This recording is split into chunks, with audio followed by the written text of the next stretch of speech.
Hi everybody, welcome to my channel. This is Chara K at It's Chara K or CharaDK.com. Today I'm going to be showing you how I made these Octagon pants, which I was curious about the hexagon shirt, like if I added a couple sides, if it would turn into pants. And sure enough, it did. So I'm going to show you how I did it. I used a 3mm hook and weight 4 yarn. You can use whatever colors you'd like. First, we're going to start off by making a magic circle. If you don't know how to make these, I will do a tutorial for you if you'd like. So let's start off with a magic circle. All we're going to do is we're going to chain 2, which will count as our first double crochet. Then I'm going to go in with another double crochet and chain 1. Now we're going to do that 7 more times. So we go in with another double crochet, 1 more double crochet, and chain 1. Each of these chain spaces are going to turn into our corners. So we're going to have 8 corners, which you will see in just a moment.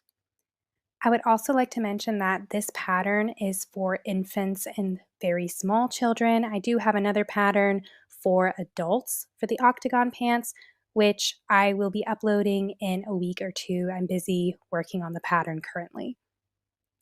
All right, so as you can see, I continue going around here, adding 2 double crochets, chain space, 2 double crochets, chain space. I have 4 now, so I have to do 4 more. And I will meet you at the end.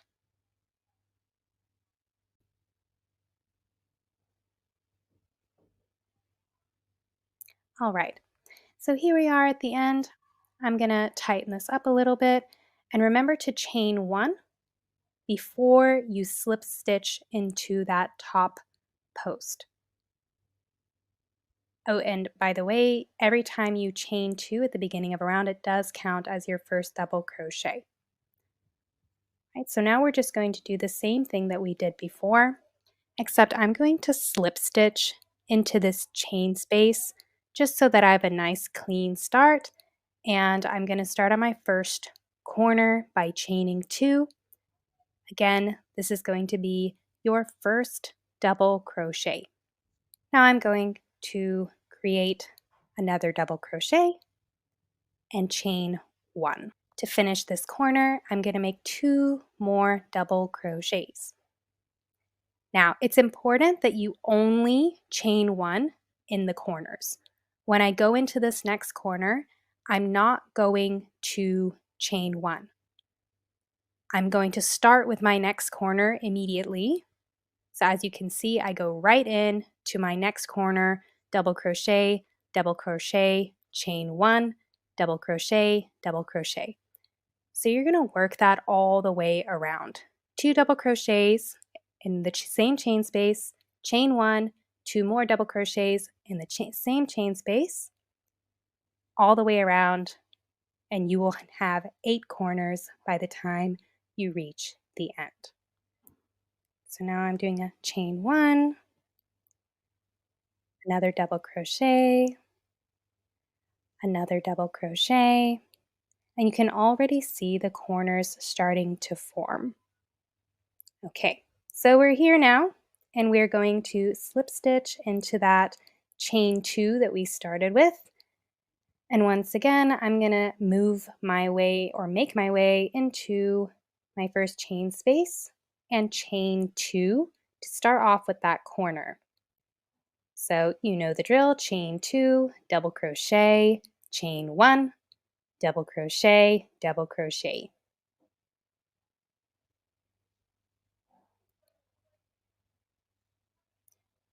Now for my next one, I'm going to be making 3 double crochets into this space, and it will start to resemble a traditional granny square pattern. So now I have 3 double crochets, and now I'm going into my next corner.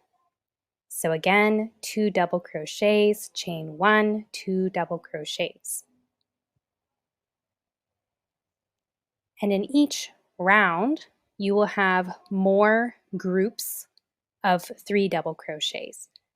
So in the next round, you'll have 2 groups of 3 double crochets between the corners as it gets bigger and bigger.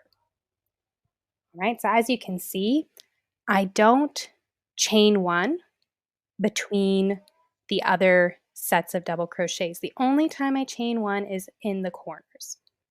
Right? So now I'm moving into that next space and I'm working on my second double crochet, third double crochet, and then I'll move into my next corner.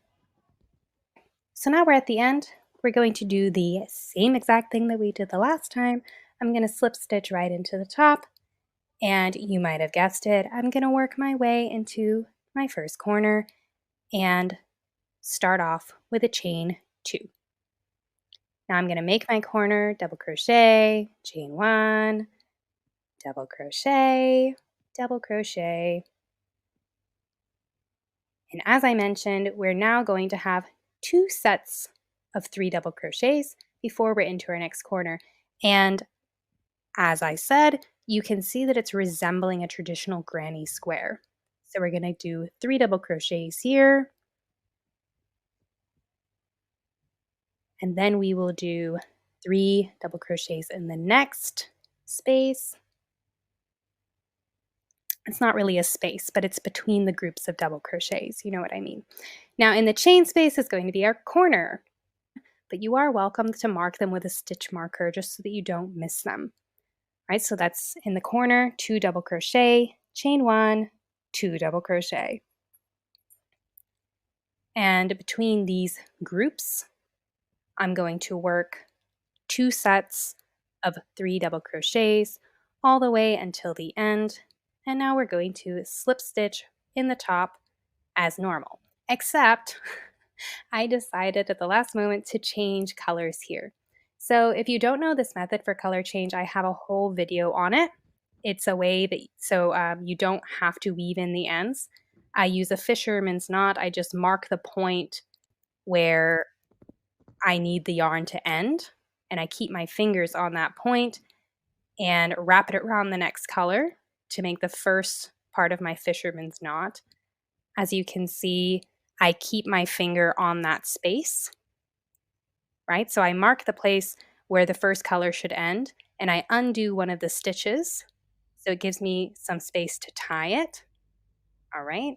Now that's the point where I need my orange color to end, and I'm going to tie on the other side to finish that fisherman's knot. And like I said, this is just how I do it, so I don't have to weave in ends because nobody likes that. And if you would like a more detailed video, I have the whole tutorial on my channel. I'll link it in the description below. So I'm just going to snip these little ends off, and that just saved me the horrible practice of weaving these in at the end. Just snip this. Okay, and as you can see, it's very secure. Now I'm going to redo that double crochet that I did before. And when I go in to make my slip stitch in the top, it's going to be white. So we immediately move on to our next color. And per usual, I'm going to work into the first chain space so I can start my corner and continue like I've been doing. All right, so as you can see, I'm doing my chain 2, double crochet, chain 1, 2 double crochets, and I'm just going to finish this round with the white color in the same way that I've been doing. And you can change colors at whatever round you'd like. So I'm just going to work into these next few spaces and I'll meet you at the end.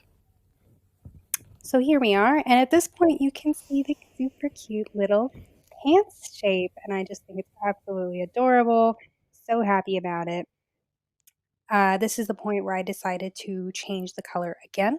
Like I said, you can decide when you want to change the color. You can experiment with it, have fun. I mean, there are no rules, so just do what you think looks best. Okay, and now I'm just changing the color, like I said, and I'm going to work my way into the corner to start my next round.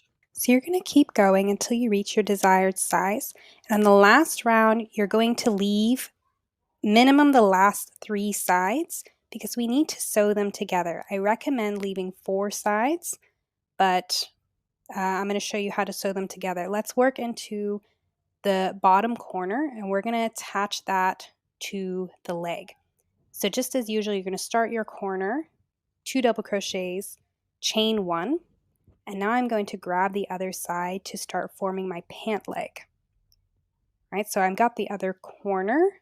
I'm going to grab the exact same part on the other side, and I'm going to pinch my yarn so that I don't lose it. Now, well, if I can get a hold of it, I'm going to put my hook through the top of that corner and pull my yarn in through the bottom, like so. And now I'm going to finish my corner as usual with 2 double crochets, just like I normally would. So I have 1, 2 double crochets.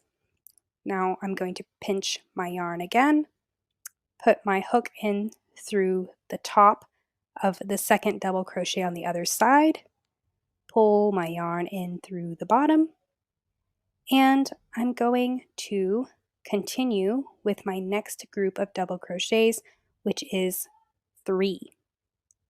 So right into that next space, as I normally would, I'm going to do 1, 2, 3 double crochets. And again, I'm going to pinch my yarn, put my hook in through the top of the last double crochet in that group, pull my yarn through the bottom, and work my next group of 3 double crochets into the next space.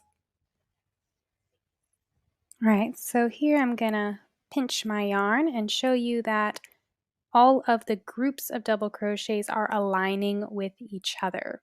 So you can see there's 2, 2, 3, 3, and now when I put my hook through the top of this one and pull the yarn through, that one is also going to match. Now I'm going to work another group of 3 double crochets into the next space. So 1 double crochet, 2 double crochets, and a third double crochet. I'm going to pinch my yarn once again, put my hook in through the top of that third double crochet, pull my yarn in through the bottom, and start working into the next space. Now you're going to continue like this until you reach the corner, and I will meet you there. So now that we're at the corner, just like in the last corner, you can see that they're all lined up. Now you're going to start your corner by working 2 double crochets, 1, 2, and I'm going to pinch my yarn again, pull my yarn in through the bottom, and this time I'm going to do chain 1 as part of the corner, and then I'm going to work the second half of my corner with 2 double crochets. Now this side we are not going to be attaching to the other side. I know I've been saying sewing, sorry, but we're not going to attach it because this is the top of the pants. So you're going to do that corner the same way, and I'll meet you down at the bottom. So now that we're down at the bottom, as you can see, everything is lined up, and I have part of the corner formed of the previous round. This is nothing to worry about, but it's why I recommend only doing 4 rounds. So I'm going to do my last group of 3, and then I'll just show you how to attach that. So 1, 2, and third double crochet. I'm going to pinch my yarn and pull it through the other side, just like usual. So pull that through. And then what I'm going to do is, because I already have these 2 double crochets, I'm just going to slip stitch into the top of the first one. And then I'm going to slip stitch into the corner of the one side as well as the corner on the other side. Now at this point, if you want to start forming the edging of the pant, you absolutely can, and you don't have to cast off. All right, so now that we're at the bottom, like I said, you can start doing your edging, or if you'd like, you can do a cuff like I did on these other pants. Now, for these, I did ribbing of about 15 stitches wide, but for these pants, I wanted more of a summer feel. So I'll show you how to do the ribbing for the band up at the top. I'm just gonna do it a little bit thinner. All right, so now that we're at the top, you're going to connect your yarn in the corner. I like to do it in the corner just because we're going to have a little bit of a seam there and it's already on the side, so it's less noticeable. So I like to pull my yarn through and tie a little knot. That way it's very secure and it doesn't come loose. So I like to do a double knot, and then I like to work over the tail. That way I don't have to sew in the ends. All right, so now that your knot is nice and secure, you are going to chain however many you would like to create the width of your band. I'm going to do 7. On the other pants I did 10, but like I said, I wanted more of a summer feel. So I think that a thinner band gives it that look. And that's what's so fun about this, is you can really customize it. 7, and then you're going to chain an extra one as your turning chain. On your way back, you are going to work into the back loops only. So single crochet into the back loops only, and that's going to give it the ribbing effect. Right, so as you can see, I'm only working into that back loop. So the idea is you chain however many you want, then you need a turning chain. On your way back, you work into the back loops. Now when you get down to the bottom, you're going to slip stitch into the next 2 stitches. Not the one you've already worked into, but the next 2, right? So slip stitch into the next 2 stitches, and now we're going to turn our work. And once again, we're going to work into the back loops only of our stitches. So I've got my first one, second one, third one, and then once we reach the top, again, we need a turning chain. So I'm just finishing up this side, working back loops only. All right, and now we have the last one. Okay, and like I said, a turning chain. And now we're going to turn our work again. Once again, back loops only until you reach the bottom, and you're going to slip stitch into the next 2. All right, so I'm just going to show you how it's looking so far. I've done a few rounds. You can see it's pretty stretchy, which is great for a band. And you're going to work the same thing all the way around until you get over here. Now, I don't have space to do my last 2 slip stitches, which means that I'm done. And I'm going to connect these by slip stitching through them, through the back loop of my first chain, 7, and the back loop of the one I was just working on. So I'm going to slip stitch through these to attach them. So the back loop of my chain 7 and the back loops of the row that I just did all the way to the top. Now, because of the texture of this band, you're not going to notice these slip stitches, and I'll show you in just a second. Sorry, I know this is a little bit out of the frame. It was a bit difficult to do, but as you can see, when I hold it out, you really can't tell that we did the seam there. I mean, unless someone tells you, am I right?